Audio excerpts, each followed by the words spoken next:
Now fourth principle is unity of command. Unity of command. ठीक है. So this principle says what? Unity of command means the command which is received by one subordinate, it should be given by only and only one boss. ये principal ये कहता है, फेउल ये कहना चाहते हैं इस प्रिंसिपल से कि सभी एम्प्लॉयज सिर्फ एक ही बॉस के नीचे काम करें. Every employee should be working under only and only one boss.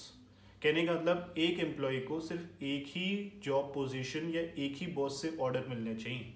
अगर उसको एक से ज़्यादा बॉस से ऑर्डर मिलने लग जाते हैं तो दिक्कत होना स्टार्ट हो जाती है. और वो दिक्कत क्या है? अगर मान लो एक से ज़्यादा बॉस, जैसे कि मान लो एक वर्कर है जो कि प्रोडक्शन मैनेजर के नीचे भी काम कर रहा है, एक एग्जीक्यूटिव है जो प्रोडक्शन मैनेजर के नीचे भी काम कर रहा है और सेल्स मैनेजर के नीचे भी काम कर रहा है.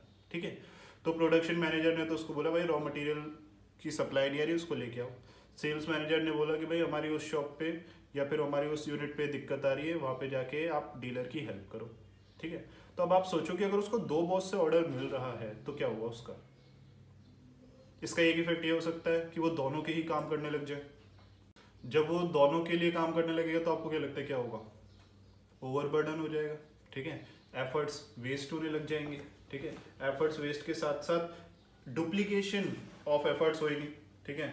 और साथ साथ ये हो सकता है उन दोनों सुपीरियर्स के बीच में भी क्या हो जाए? कॉन्फ्लिक्ट हो जाए. ये मेरी बात मानेगा, वो मेरी बात मानेगा, कंफ्यूजन हो जाएगा, है ना. उस एम्प्लॉय के लिए बड़ी ही कंफ्यूजिंग बात हो जाएगी, यार किस बॉस की बात मानूं, क्योंकि मेरे लिए तो दोनों ही बॉस हैं, दोनों ही बराबर है. एक की बात मानूंगा तो दूसरे को डिसोबे हो जाएगा, उसकी बात मानूंगा डिसोबे, तो एक तरफ कुआ दूसरी तरफ खाई.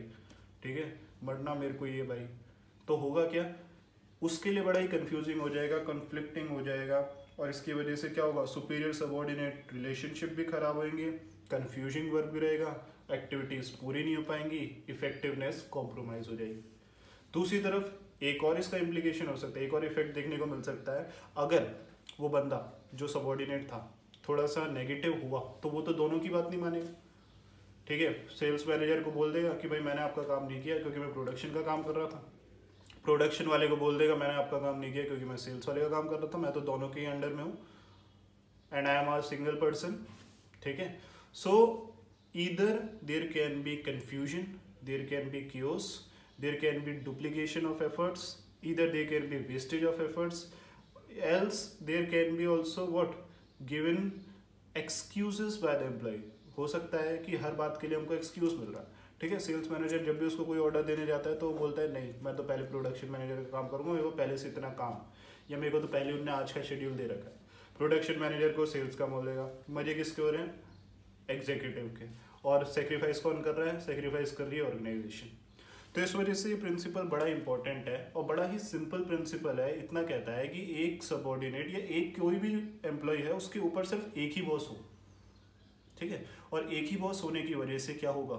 उसको ऑर्डर एक ही जगह से मिलेंगे जो उन ऑर्डर का ओबीडियंस रख पाएगा, जिससे कोई कंफ्यूजन नहीं होगी, कोई एक्सक्यूजेस नहीं होंगे और कोई सेक्रीफाइस नहीं होगा ऑर्गेनाइजेशनल ऑब्जेक्टिव्स का.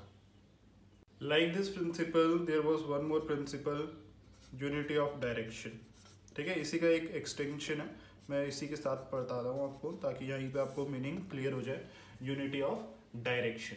यूनिटी ऑफ कमांड सिर्फ इतना कहता है कि एक एम्प्लॉय को सिर्फ एक बॉस के नीचे काम करो, एक एम्प्लॉय ऑर्डर सिर्फ एक बॉस से. लेकिन यूनिटी ऑफ डायरेक्शन क्या कहता है?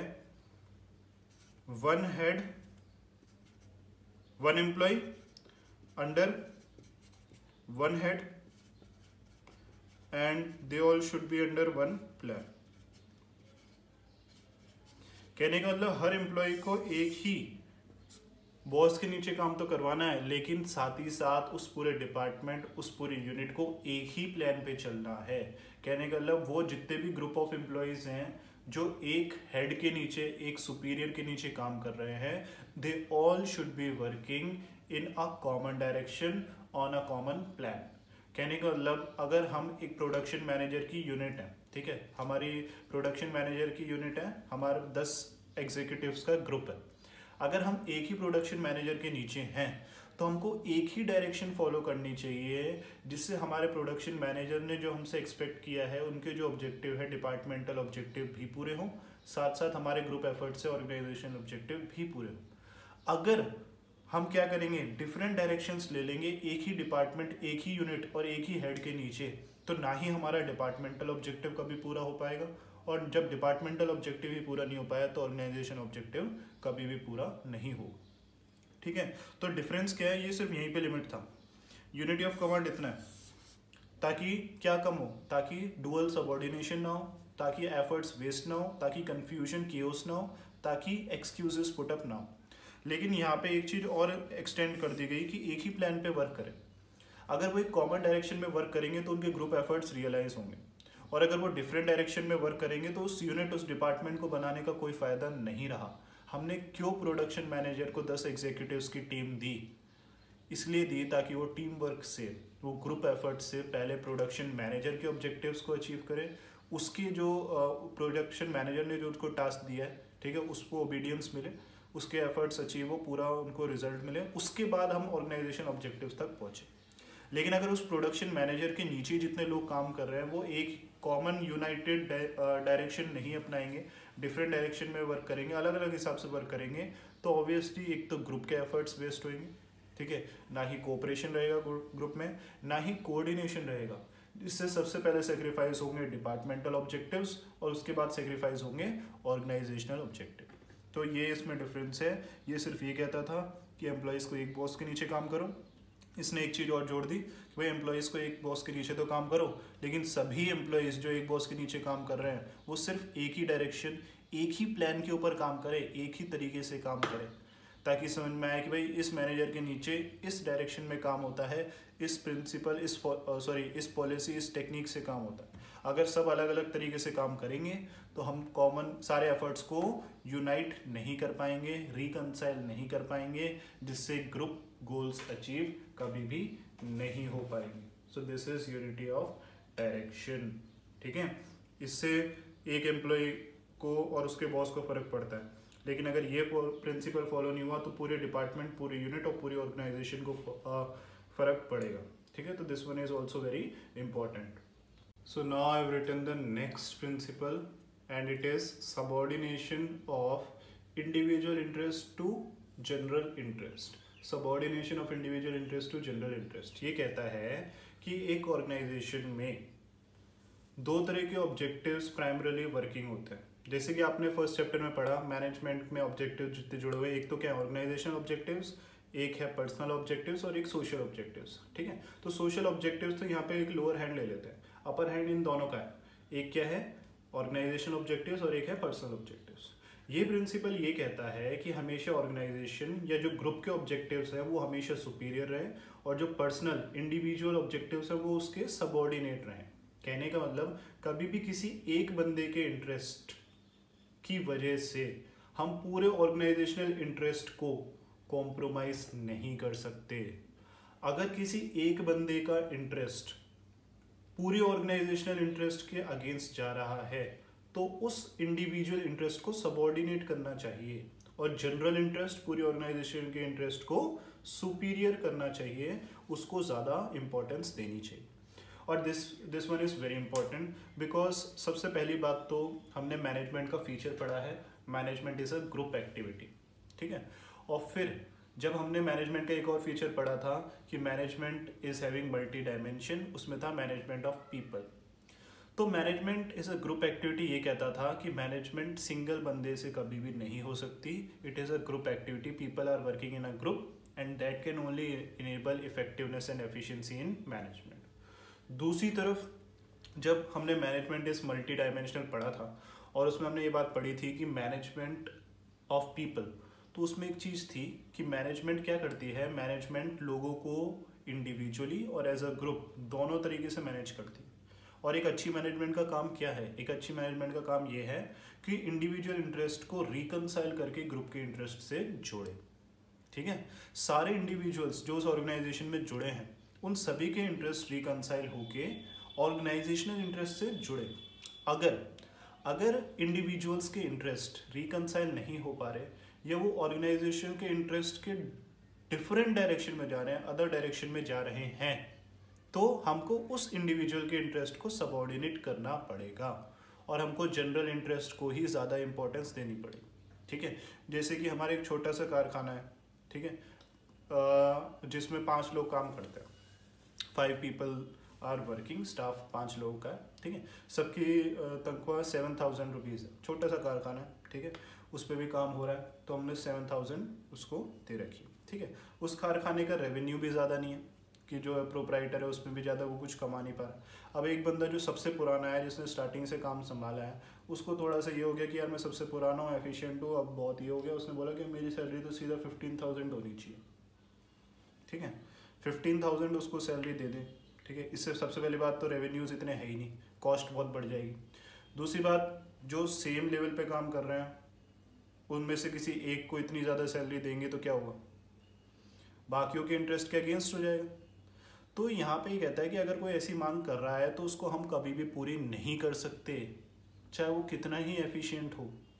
क्यों? क्योंकि उसकी जो मांग है ना वो पूरे जनरल इंटरेस्ट के अगेंस्ट जा रही है। हो सकता है उसको इतनी सैलरी देने से उस छोटे से कारखाने की कॉस्ट बहुत ज़्यादा बढ़ जाए, जिससे हम सभी को सैलरी भी ना दे पाए, हो सकता है हमको 1-2 बंदों को निकालना पड़े। तो उससे क्या होगा, उससे कई सारे लोगों के इंटरेस्ट क्या हो रहा है, वायलेट हो रहे हैं, ठीक है। एक मैनेजमेंट में बहुत सारे लोगों के इंटरेस्ट जुड़े हैं, शेयर होल्डर्स हैं, दे वांट हायर प्रॉफिट्स, ठीक है, मैनेजमेंट कमेटी है, बोर्ड्स हैं, ठीक है, they want decision making discretion, government है, दे वांट टैक्सेस, सप्लायर्स हैं, एम्प्लॉयज़ हैं, मैनेजर्स हैं, बहुत सारे हैं। अगर किसी एक की वजह से इतने सारे लोगों का इंटरेस्ट वायलेट होता है तो विजडम, समझदारी क्या कहती है कि उस इंडिविजुअल इंटरेस्ट को क्या करो, सबऑर्डिनेट करो, जनरल इंटरेस्ट को प्रेफरेंस दो, ठीक है। तो ये प्रिंसिपल हमेशा ये कहता है कभी भी ग्रुप के सामने इंडिविजुअल इंटरेस्ट को ज़्यादा प्रेफरेंस मत देना, वरना एक ग्रुप के अंदर कमिटमेंट, कोऑपरेशन हो जाएगा कम, और जिससे एक बंदे की वजह से पूरे ग्रुप या इतने सारे लोग जो मैनेजमेंट से जुड़े हैं उन सभी के इंटरेस्ट हो जाएंगे कॉम्प्रोमाइज़। तो अगर हर कोई ये समझ ले कि जनरल इंटरेस्ट को ही प्रेफरेंस मिलेगी तो ऑब्वियसली कोई भी अपने इंडिविजुअल इंटरेस्ट को ज़्यादा नहीं लेके खड़ा रहेगा। इंस्टेड हर कोई ऑर्गेनाइजेशनल ऑब्जेक्टिव्स के लिए काम करेगा और इसका पॉजिटिव इफेक्ट ये देखने को मिलेगा कि अपने इंडिविजुअल इंटरेस्ट के बजाय जनरल इंटरेस्ट पे वर्क करते हुए पूरे ग्रुप, पूरी की पूरी ऑर्गेनाइजेशन गोल्स को बहुत अच्छे से अचीव कर रही है, जिससे वो खुद भी इंडिविजुअली इंटरेस्ट ले रहे हैं। लेकिन अगर आपने कभी किसी एक का इंडिविजुअल इंटरेस्ट पूरा कर दिया तो ऑर्गेनाइजेशन में हर कोई अपने इंडिविजुअल इंटरेस्ट को ज़्यादा इंपॉर्टेंस देगी और वहाँ पे ग्रुप गोल्स अचीव करना हमेशा के लिए क्या हो जाएगा, मुश्किल हो जाएगा। Now 7th principle is remuneration of employees. Remuneration of employees. So you know what is the meaning of remuneration? Remuneration means what? The payments, the compensations which are being given to the employees from the side of the employer or the management. So ये principle ये कहता है कि जो employees को remuneration, compensation दिया जा रहा है, it should be fair, it should be justified. ठीक है, कहने का मतलब employees को जो भी तनख्वाह, सैलरी मिल रही है या जो भी बेनिफिट्स मिल रहे हैं, it should be fair and justified. 2 word हैं, फेयर एंड जस्टिफाइड। अब ये फेयर और जस्टिफाइड दोनों तरफ से होने चाहिए, ठीक है। फेयर एंड जस्टिफाइड एम्प्लॉयर के पॉइंट ऑफ व्यू से भी होना चाहिए, फेयर एंड जस्टिफाइड एम्प्लॉयज के पॉइंट ऑफ व्यू से भी होना चाहिए। एम्प्लॉयज के पॉइंट ऑफ व्यू से फेयर एंड जस्टिफाइड ये कहता है कि उनको रीजनेबल सैलरी मिले, ठीक है, उनको इतनी सैलरी मिले जिससे उनका at least standard of living maintain रहे, ठीक है, at least a reasonable salary which is able to maintain their standard of living. दूसरी तरफ fair and justified from employer का तरफ से ये होता है it should be under the paying capacity of the organisation and the employer.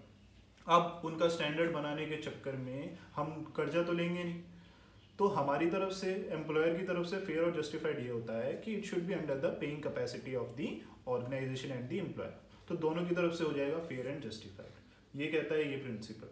अगर ये प्रिंसिपल फॉलो होगा तो obviously employees will be motivated. अगर उनको जस्टिफाइड सैलरी मिल रही है, उनको पता है हमारे एम्प्लॉयर की इतने रेवेन्यू है, इतनी अर्निंग है हमारी ऑर्गेनाइजेशन की, और हमको जस्टिफाइड पेमेंट मिल रही है जिससे हमारा स्टैंडर्ड ऑफ लिविंग भी मेंटेन है, ठीक है, इससे क्या होगा, उसके अंदर एक अच्छी मोटिवेशन आती है, क्योंकि financial motivation is the best motivation and financial penalties are the best penalties. तो उससे क्या होता है कि क्या नाम है, उनका मोटिवेशन बढ़ता है, वो ज़्यादा एफिशिएंट होते हैं, उनकी जो ऑर्गेनाइजेशन में जो इनिशिएटिव है वो बढ़ता है। दूसरी तरफ ये फॉलो नहीं होगा, एक ऑर्गेनाइजेशन में हमेशा एम्प्लॉयज़ को अंडर पेड रख रखा है, ठीक है, उनकी खुद की अच्छी कमाई है लेकिन एम्प्लॉयज़ क्या है, अंडर पेड, ठीक है, तो उनको एक रीजनेबल सैलरी नहीं मिल रही, तो क्या होगा, वो थोड़े लैक ऑफ मोटिवेशन फील करते हैं, वो ज़्यादा इनिशिएटिव नहीं लेते, ठीक है, और जब भी उनको मौका मिलेगा तो वो स्विच भी कर लेंगे, उनकी ऑर्गेनाइजेशन के प्रति इतनी लॉयल्टी भी नहीं होती, ठीक है, उनके अंदर एब्सेंटिज्म ज़्यादा होती है, उनके अंदर एक वो नहीं होता, ठीक है, इनिशिएटिव जज्बा नहीं होता। तो ये चीज़ें इसके कुछ negative effect. So today we will study only 7 principles. Rest 7 principles we will study in the next class.